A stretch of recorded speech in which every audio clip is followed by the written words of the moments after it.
Moni anzanga nonse amene mumakonda programu ya Hymns of Hope Malawi edition. Mulindine Victor Kaula, mkonzi komanso muulusi wa programu imeneyi.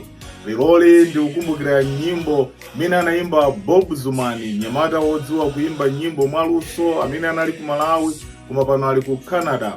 Adaimba nyimbo imene akuti ino ndikakhala mwa Yesu sindizaopa mantha. Anthu amayi ndi abambo anyamata ndi atsikana, munthu amene amakhala mwa Yesu Khristu sachita mantha ayi. Ino ndikufuna mungoganizira tsiku lina kunena kuti muli pa khomo panu ndiye mukuona kuti wina akugogoda. Anthu timayembekezera alendo osiyanasiyana, koma ngati pali munthu amene sitimayembekeza kuti ino agogode pa khomo pathu ndiye mumuone atavala mawu olembedwa kunena kuti FBI.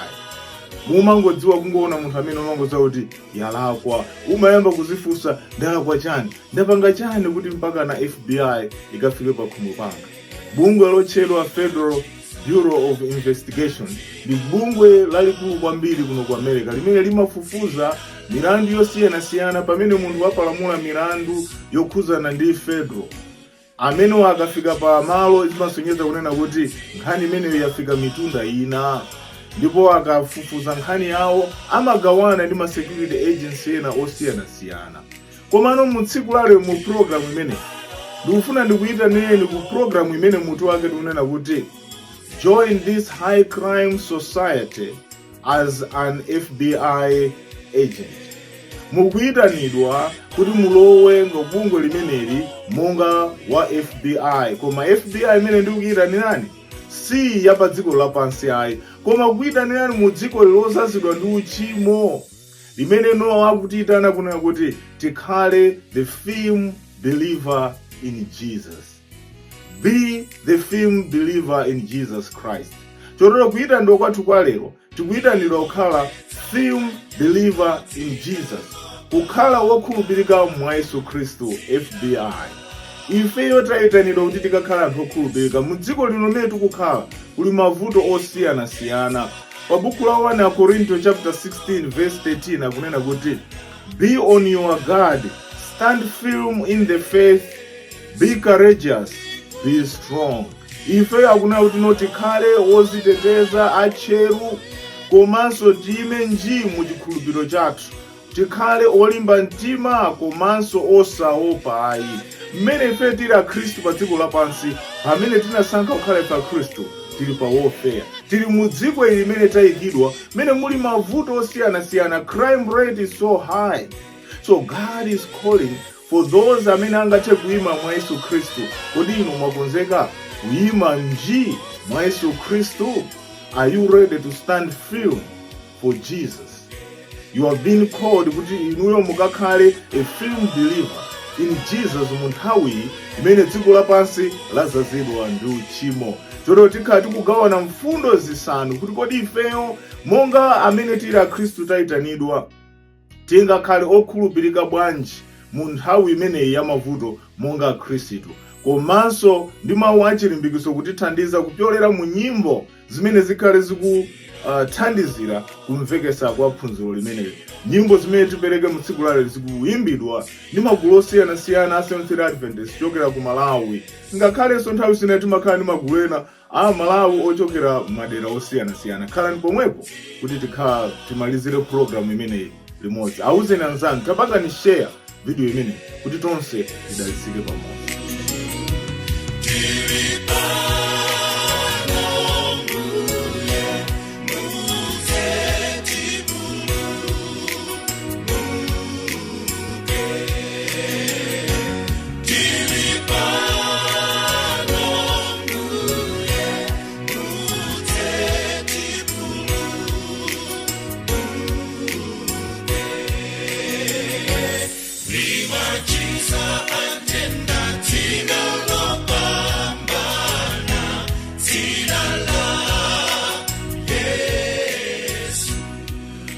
Uyamba mprogramu imeneyi pamene tikuyang'ana kunena kuti ifeyo tayitanidwa kukakhala firm believer in Jesus FBI, kukakhala munthu amene tili wokhulupirika mwa Yesu Khristu mu dziko ili lozazidwa ndi milandu kapena lozazidwa ndi chisawawa, dziko lozazidwa ndi tchimo.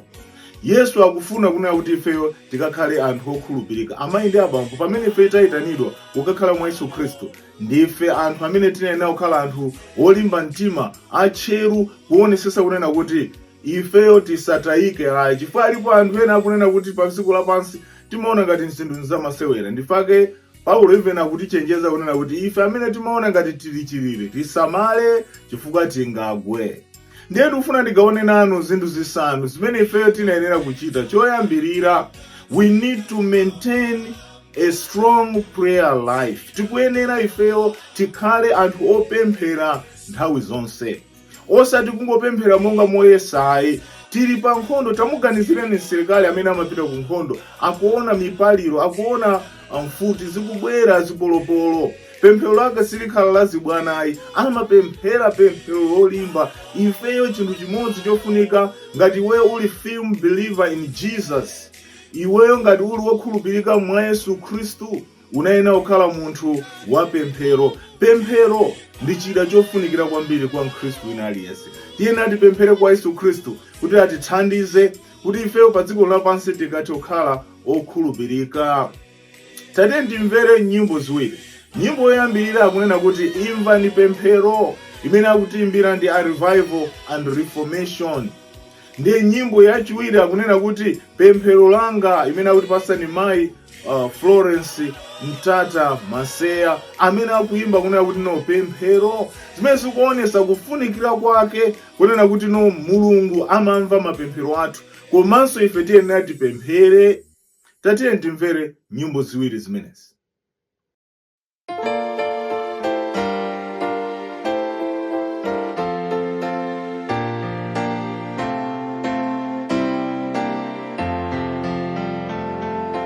Imvani pemphero langa Ambuye, chelani kutupa kupempha ine, ndiyankheni mwachikhulupiriro chanu, mwachilungamo chanu. Imvani pemphero langa Ambuye, chelani kutupa kupempha ine, ndiyankheni mwachikhulupiriro chanu, mwachilungamo chanu.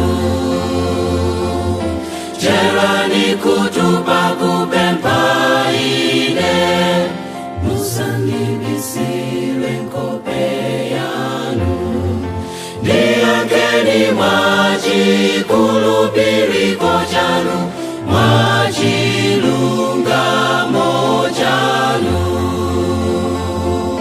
Chelani kutupa kupempha ine, musandibisire nkhope yanu, ndiyankheni mwachikhulupiriro chanu, mwachilungamo chanu. Imvani pemphero langa Ambuye, poti ndani alonda moyo wanga, andikazikitsa mundima monga iwo anafa kale kale. Imvani pemphero langa Ambuye, poti ndani alonda moyo wanga, andikazikitsa mundima monga iwo anafa kale kale. Chelani kutupa kupempha ine, musandibisire nkhope yanu, ndiyankheni mwachikhulupiriro chanu, mwachilungamo chanu. Chelani kutupa kupempha ine, musandibisire nkhope yanu,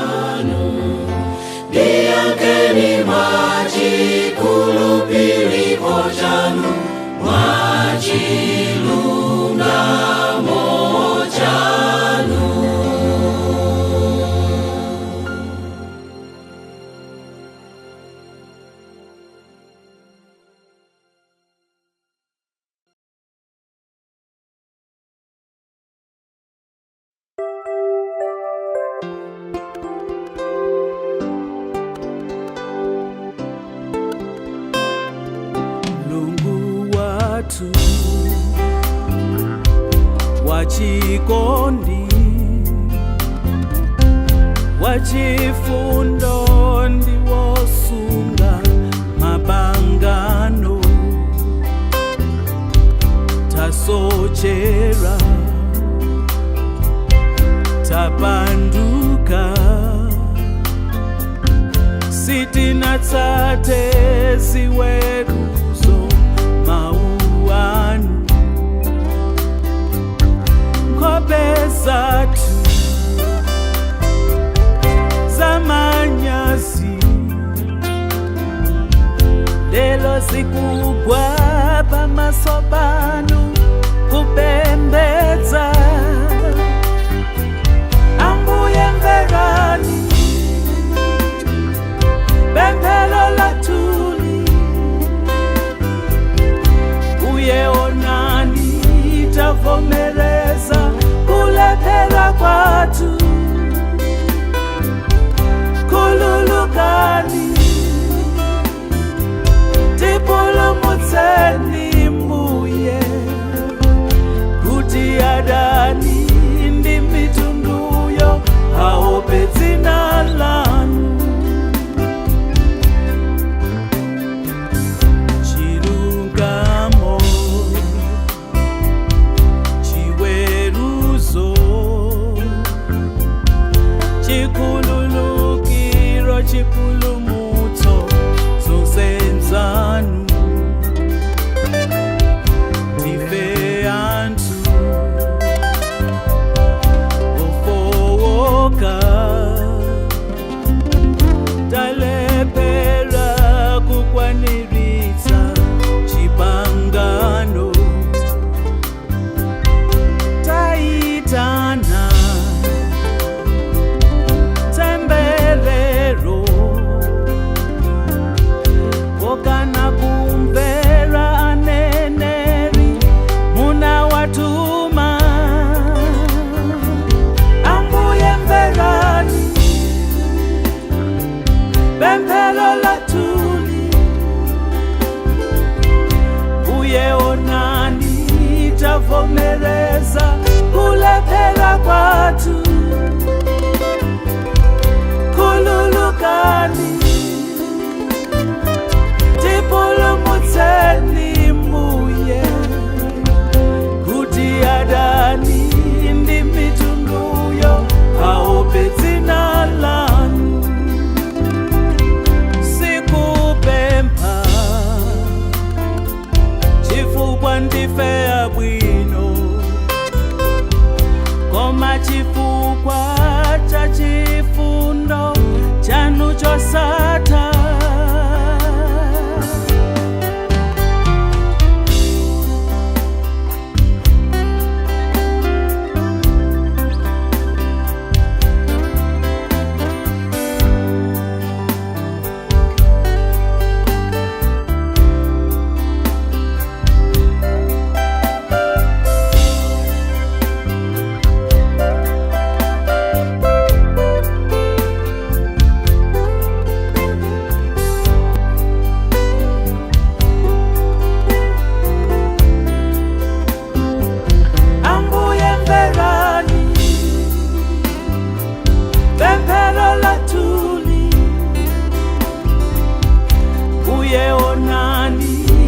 tavomereza kulephera kwathu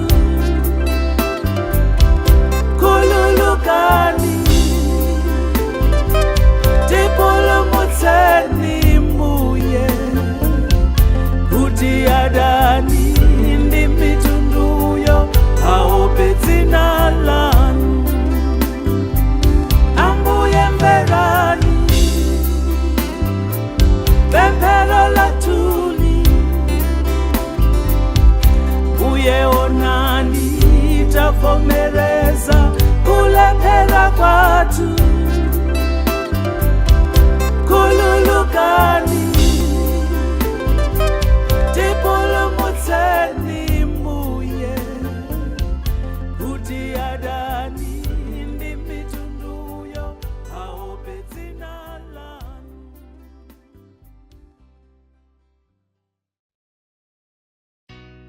chinthu chachiwiri chimene ifeyo tiyenera kuchita as firm believers in Jesus, pamene ifeyo tili akhristu olimba mwa Yesu Khristu, tikuyenera kukhala aonena kuti omanga gulu la anthu okhulupirika, kapena kunena kuti we have to build a community with other believers. Pamene ifeyo tili akhristu tikuyenera kukhala nawo anzathu. Ndifake ngati tili akhristu timayenera kukhala ifeyo oti tisazipange isolate ayi, tikhale nawo anzathu okhulupirira, tikhale nawo ngati gulu. Ndifake lero kuli matchalichi, timapita ku matchalichi osiyana-siyana. Alipo anthu ena lero saona kufunika kwake kukakumana ku tchalichi, koma kunena kuti m'masiku osiriza pamene anthu ambiri akusiya kupemphera, akuona ngati kubwera pamodzi ndikosafunika, akuti pamene awiri atatu asonkhana Yehova akhala pomwepo. Ndipo Paulo akutichenjeza kunena kuti chotero musaleke kusonkhana kwanu pamodzi. Tisaleke, kungatokhala zovuta zambiri m'matchalichi amene timapita, koma kuti kukhala pamodzi ndi okhulupirira anzathu timatenthetsana, ndipo tikatenthezana timatuluka kunja kupita kukalalikira za uthenga wa Yesu Khristu. Chotero ndichofunika kukhala nawo anzathu. Pambali pokhala ndi anzathu ena onse, tikuyenera kukhala nawo anzathu amene timakhulupirira limodzi. Monga amanena kuna kuti by beholding we become changed. Ngati ife tili ndi anzathu amene timakhala nawo, amatithandiza tikhale ndi makhalidwe woyenerera. Ndiyeta tiyeni timvere nyimbo ziwiri. Nyimbo yoyambirira tikunena kuti chikondi cha padziko. Chikondi cha padziko akunena kuti chikondi cha padziko chimatidabwisa. Nthawi zambiri timakondana anthu ifeyo mwina atamwalira pamene ali moyo osamsamalira ayi. Mulungu akufuna kunena kuti ifeyo tizikondana tili ndi moyo, kufunirana zabwino, osati munthu akamwalira kumpugulira chikasket, kumuponyera maluwa, kumpangira zinthu zosiyana-siyana kuti ati aone chikondi chathu sangachione chifukwa okufa sadziwa kanthu. Nyimbo yachiwiri akunena kuti ndife mbadwa. Ifeyo ndife mbadwa za ufumu. Chotero ngati tili mbadwa za ufumuwo tikuyenera kunena kuti tionese chikondi, komanso tisakhale apologetic pamene tili pa dziko lapansi. Sife anthu wambayi, ndife anthu amwini wake. Chikondi cha padziko chimandidabwitsa, chibwera pa nthawi yomwe sichikuyenera. Ndinaliwa njala simunandidyetse, ndinaliwa usiwa simunandiveke. Lelo ndamwalira ndasanduka mfumu, ndidziwa bwanji za ufumu wanga nditafa. Tikondane tili moyo, chikondi cha babale nditu chipitilire. Mbuye Yesu tandizeni kutsata njira yanu, poti ndinu chikondi. Tikondane tili moyo, chikondi cha babale nditu chipitilire. Mbuye Yesu tandizeni kutsata njira yanu, poti ndinu chikondi. Ndilikone pabedi kutata ndifa, ndinafulila tandizo osaliwona.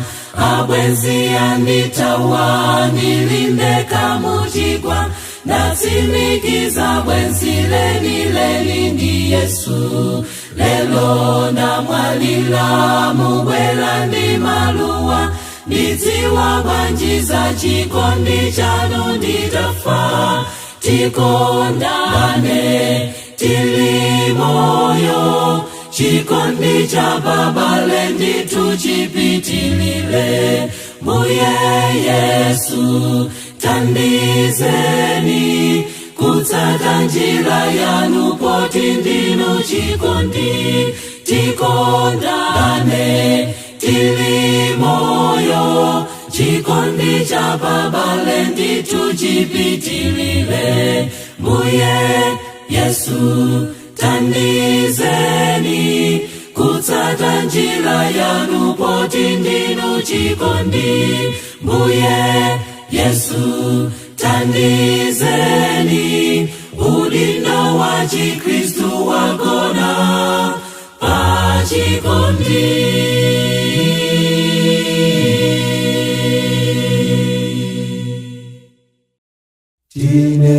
Tinenera za Yesu fumu yotikondayo yotifera pantanda kuti tipulumuke.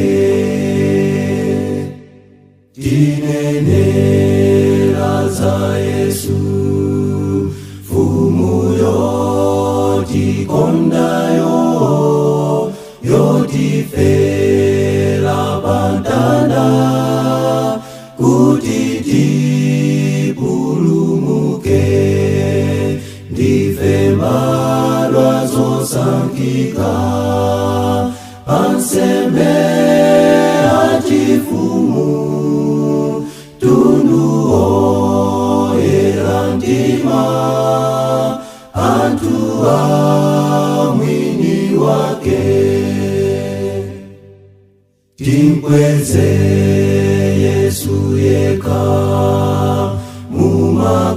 mumakalile athu kuti dziko lidziwe ndife a mwini wake. Timkweze Yesu yekha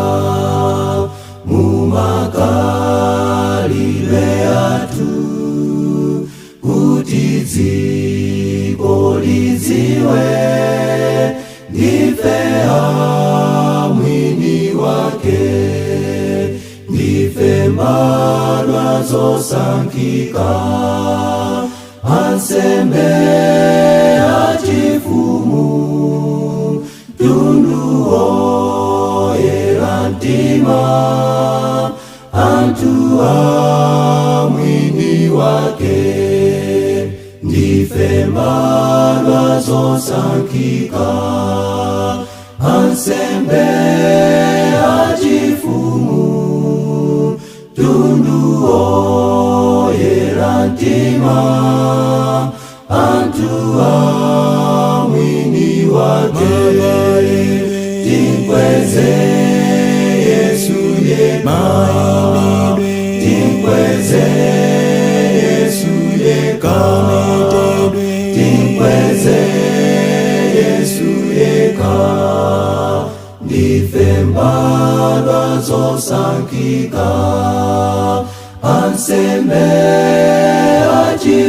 achifumu tundu oyera mtima anthu a mwini wake. Pamene tili mprogramu mini, mfundo yachitatu ikunena kuti practice forgiveness and love. Tiphunzire kukhululuka komanso kuwakonda anthu ena. Monga amafotokoza pa Matthew chapter 5 verse 44, but I tell you, love your enemies and pray for those who persecute you. Muwakonde iwo amene amadana nanu, muwapempherere iwo amene sakufunira ndi zabwino. Amayi ndi abambo, amayi ndi abambo, pali chinsinsi chophunzira kukonda anthu amene timadana nacho ndiye kuwapempherera. Mulungu akudziwa kuti ngati tsiku lililonse mungamawapempherere, udani wanu uzasinthana ndi chikondi. Sungakhale tsiku lilonse ukumpempherera munthu koma ukungodana naye.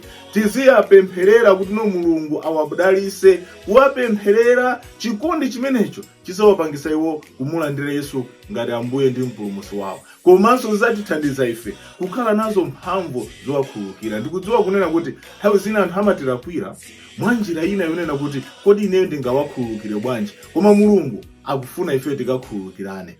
Ndifake ndikufuna ndikuyitaneni ku nyimbo ziwiri. Imene yoyambirira akuimba ndi Mixed Voices akuti when all singers shall gather in heaven.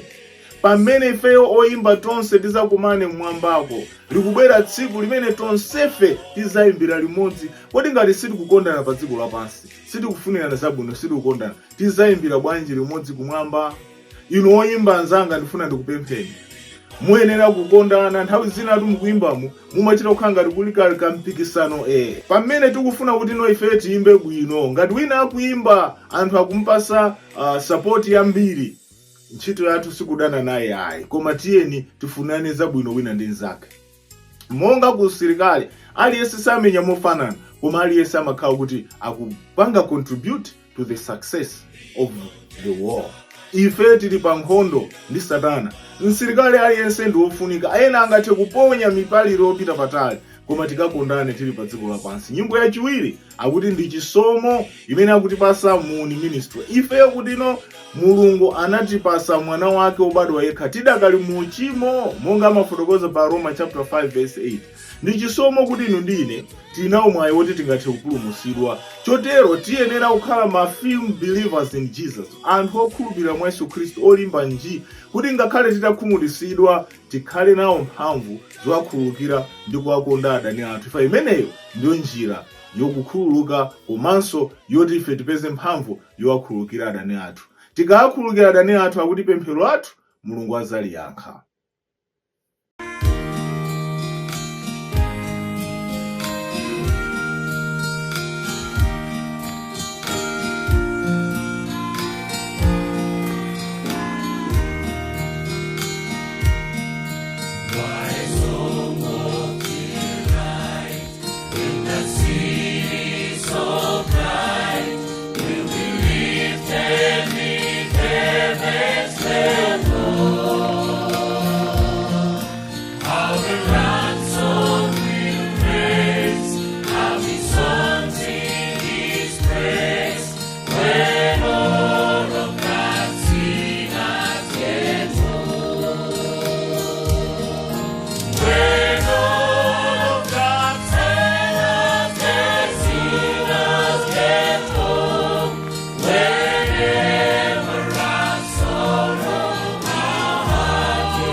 Kapena zolengedwa zonse mlengalenga zisanauzidwe maulukiro yake, kudali Mulungu ndipo adali kuyimba nyimbo zidali zokoma moti zimayenera kumveredwa.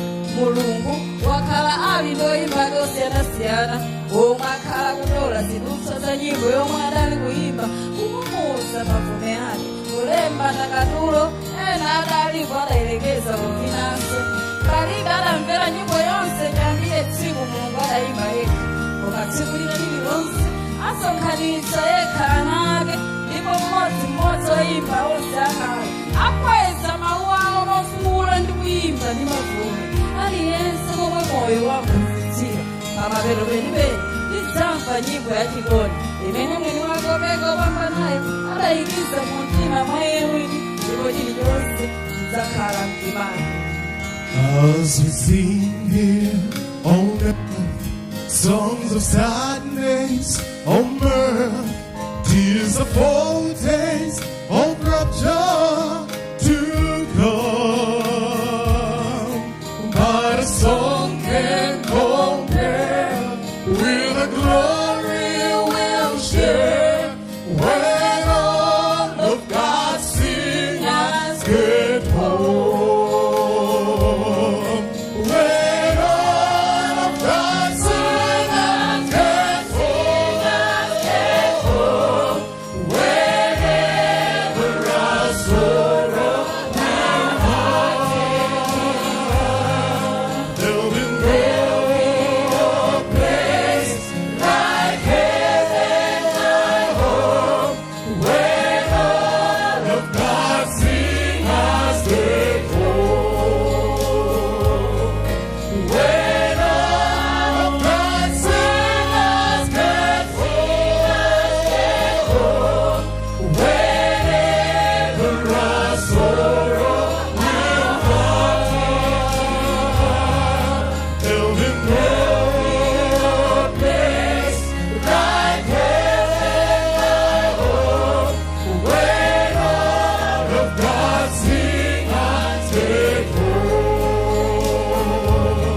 rising as they go.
Sichifukwa emumalalika mawa mulungu siulino sinchito mulinazo tukachisi maleba yesanena einichiso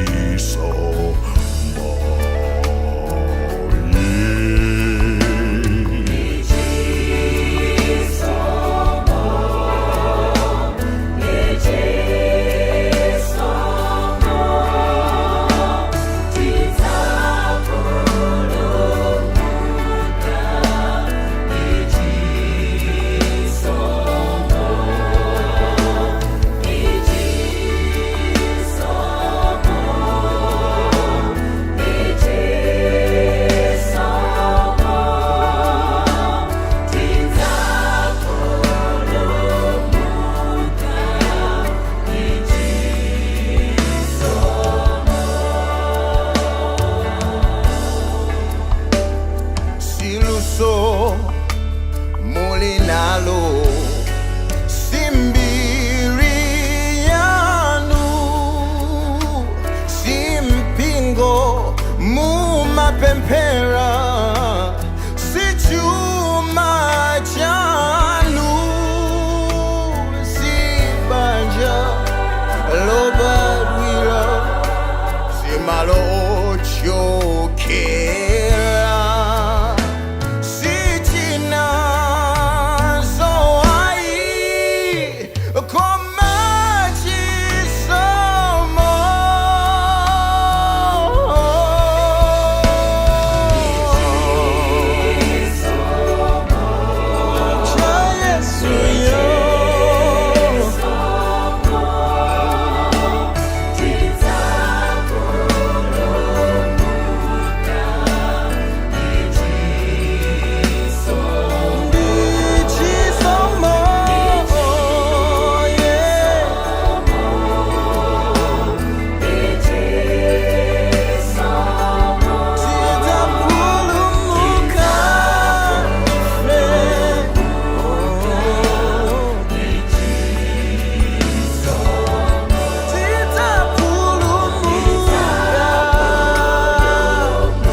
Popitiriza mkatikati mwa programu imene ya Hymns of Hope Malawi edition pamene tikuona kuyitana kwa ukulu kumene Mulungu akutiitana kuti ife tikakhale ma agents, tikakhale ma firm believers in Jesus, amene ife tingakhale nyali ku dziko lapansi, mu dziko lilozaza ndi uchimo. Ife sitikupita kukamanga anthu kapena kukafufuza milandu, koma ife tikufuna tikafufuze anthu amene monga Yesu Khristu akutino ministry yake ndikufunafuna ndikupulumutsa chotayikacho. Ifeyo Yesu watiyitana kuti tikakhale okhulupirika, osati kuyenda pa dziko lapansi kumanena kuti ine woyera kwambiri ndine ayi, koma ukafunafuna ndikupulumutsa chotayikacho. Ifeyo ndife extension yake, kunena kuti pamene kulikonse tikupita tikawapempherera anthu ena, tikawafunire zabwino. Ndiye mfundo yachinayi ndionena kuti we need to act justly and show compassion. Tikuyenera ifeyo tikhale pachoonadi komanso tizikhala anthu achifundo.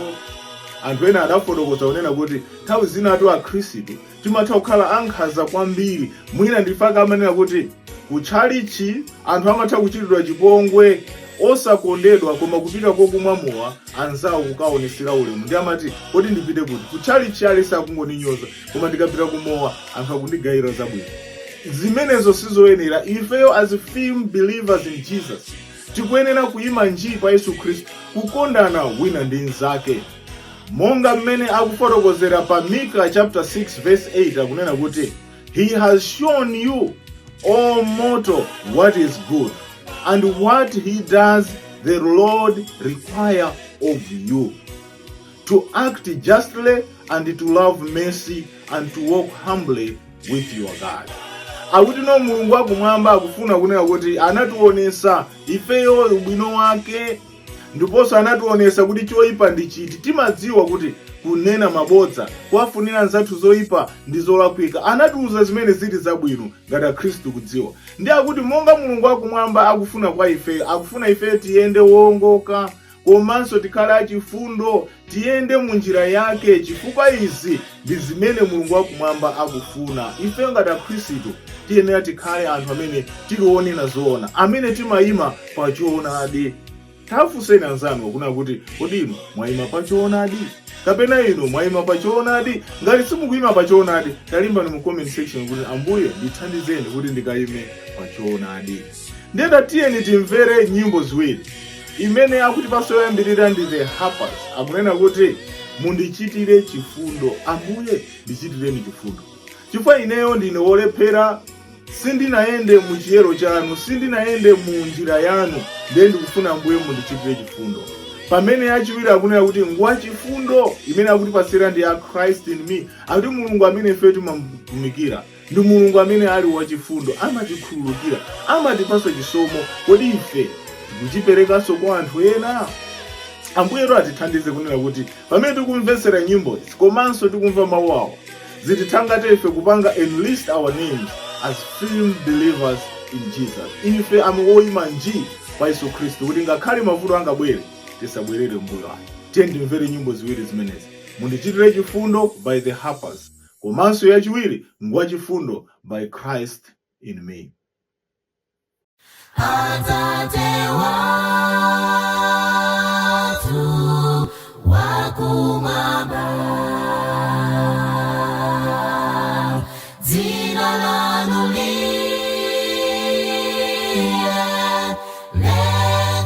liletewe, mutichitire chifundo.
watu wa kumwamba. Jina lanu lielezewe,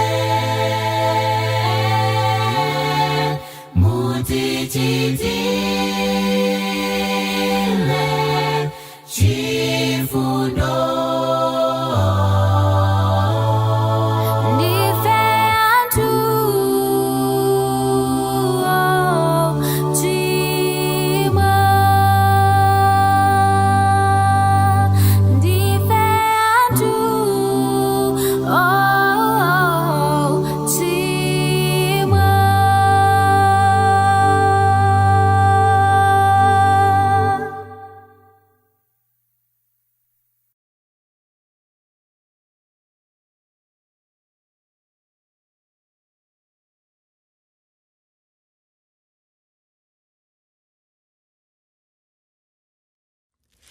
Yesu ngwa chifundo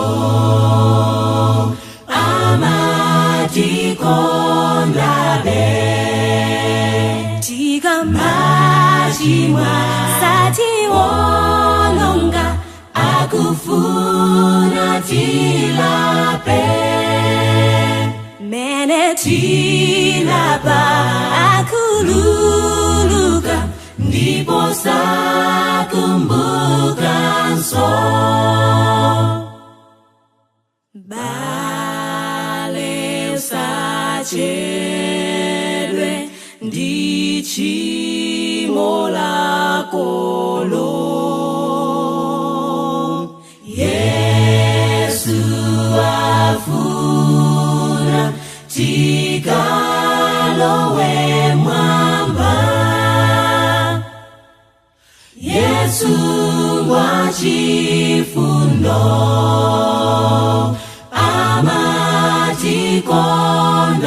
amatikondabe, tikamachimwa satiwononga, akufuna tilape. Mene tilapa akululuka, ndipo sakumbuka nso. Yesu amvetera mapempo atuo. Mene tipempa amamva, ndipo adzatiyankha. Tingodikira tawi zakwana, zapukuta misonzi. Bale usalire ndivuto lakolo, tula kwa Yesu udzapeza yankho. Yesu amvetera mapempo atuo. Mene tipempa amamva, ndipo adzatiyankha. Tingodikira tawi zakwana, zapukuta misonzi yako.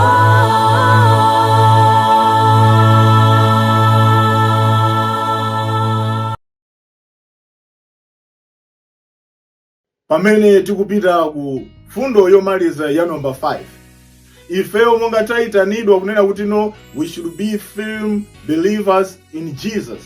Tikhale oyima nji mwa Yesu Khristu, monga Khristu masiku anu osiriza kumene chimo lakula kwambiri ndipo dziko lazaza ndi mavuto osiyanasiyana.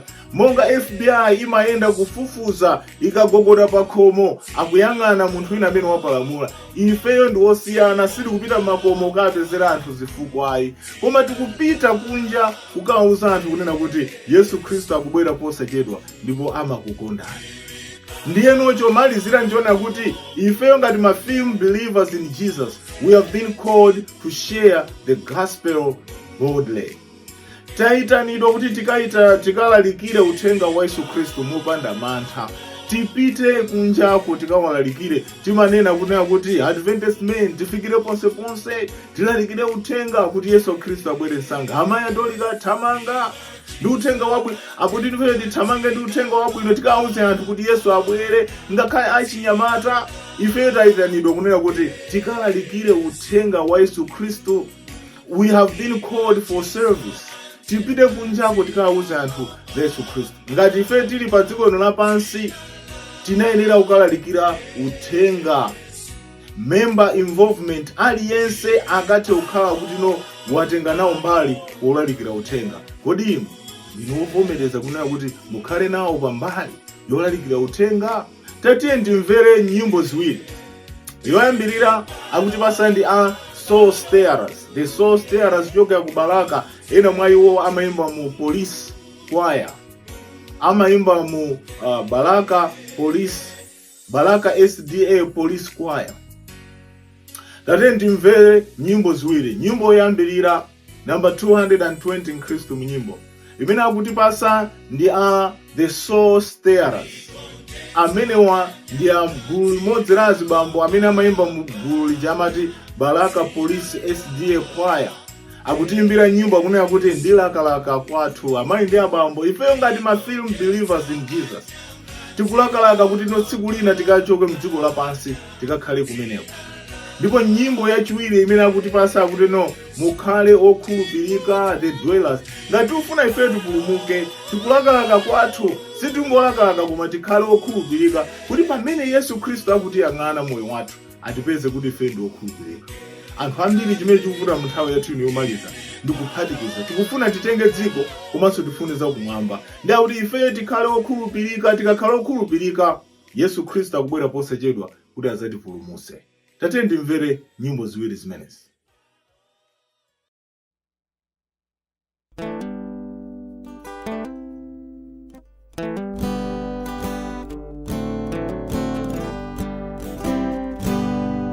Laka kwatu tikola ufulu kwatuko pandandima kulibe usiku nilikulila kwatu Timasuli wino kulibe zowawa kwatu ndayandikirako kulibe zowawa kwatu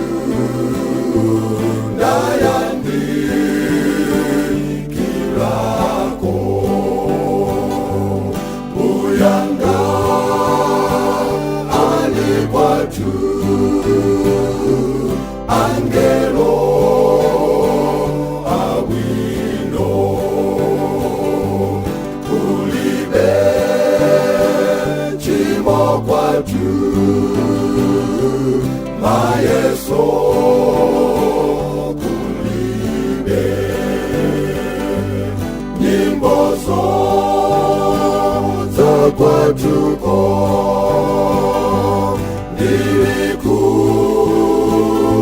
nilikuzimvatu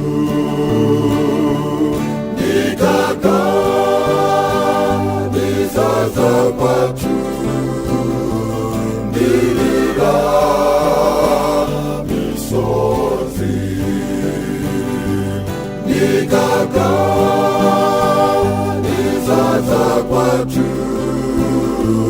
nilila misozi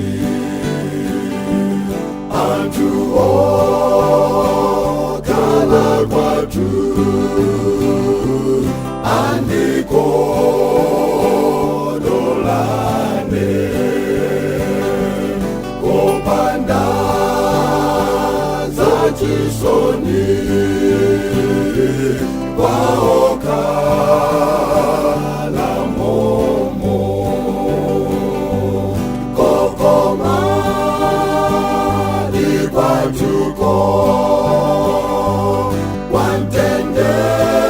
wantendele uko Kristo atifisa kwatu mwili wotikonda Kristo atifisa kwatu mwili wotikonda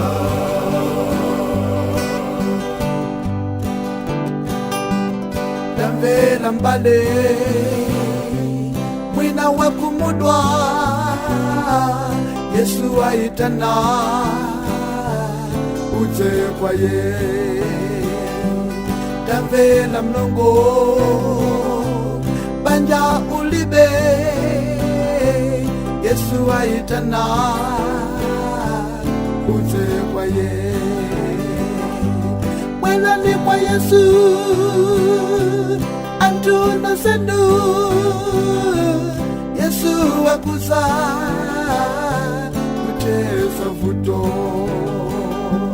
Mwena ni kwa Yesu Antuna sendu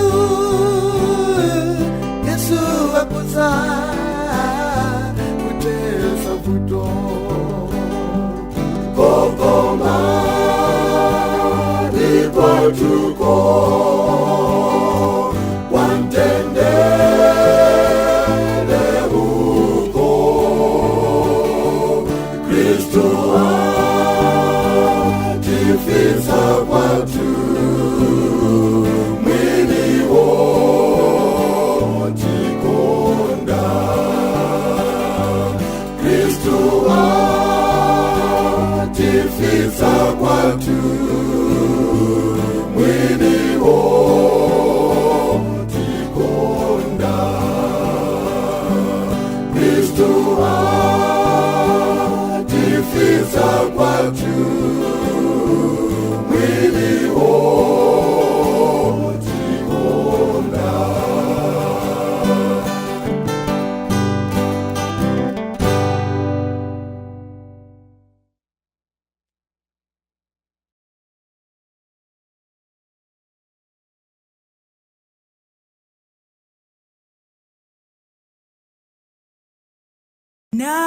Namondwe tu angakule Mukalembe okulupirika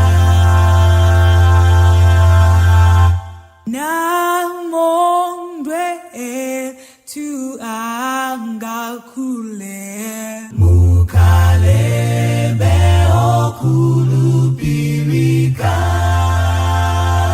Zilibekantu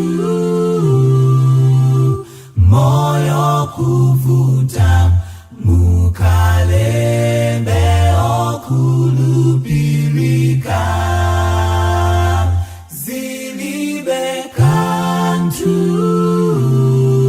mulibendalama mubwezebe chachi kumi Zilibekantu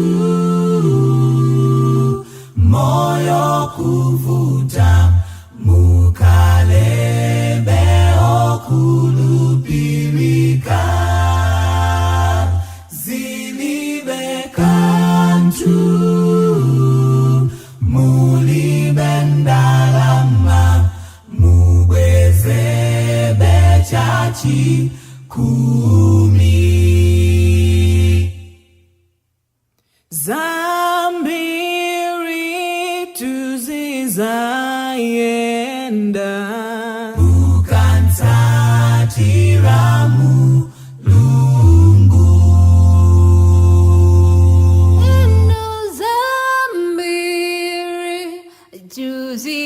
yenda yenda Kansatira mulungu zilibe kantu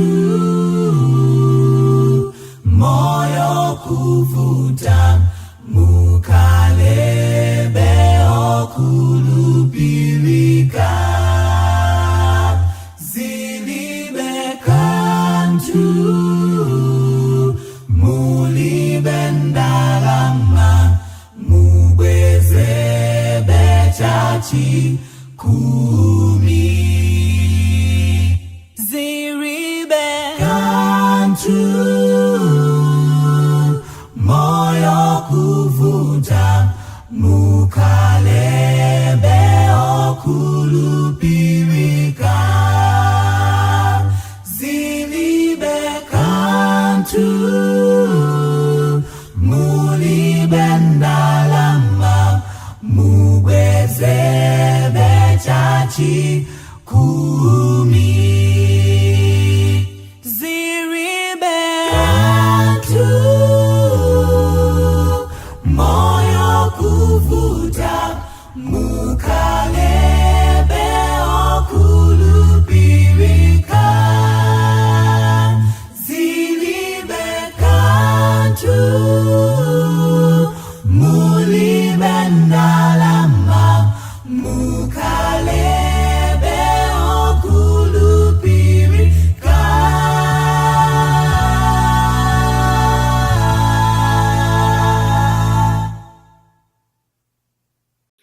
Pamene tikufika kumapeto kwa programu imene ndikufuna ndikuthokozeni inu nonse amayi ndi abambo amene mumasatira programu imene. Ena inu munapanga subscribe, ena inu mukulimbikisa anthu ena kupanga subscribe.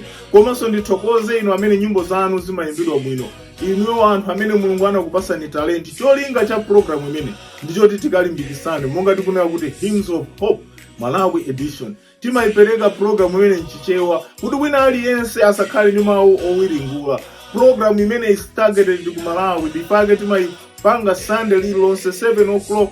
Titatha kukhala busy kuti noti kukonzekera imatipanga recharge kuti pamene tikuyamba sabata inayo kukayamba kugwira ntchito zathu mawa Monday tikhale tiloziwa kunena kuti Mulungu wakumwamba watiyitana kuti tikakhale okhulupirika ndipo tikalalikire uthenga.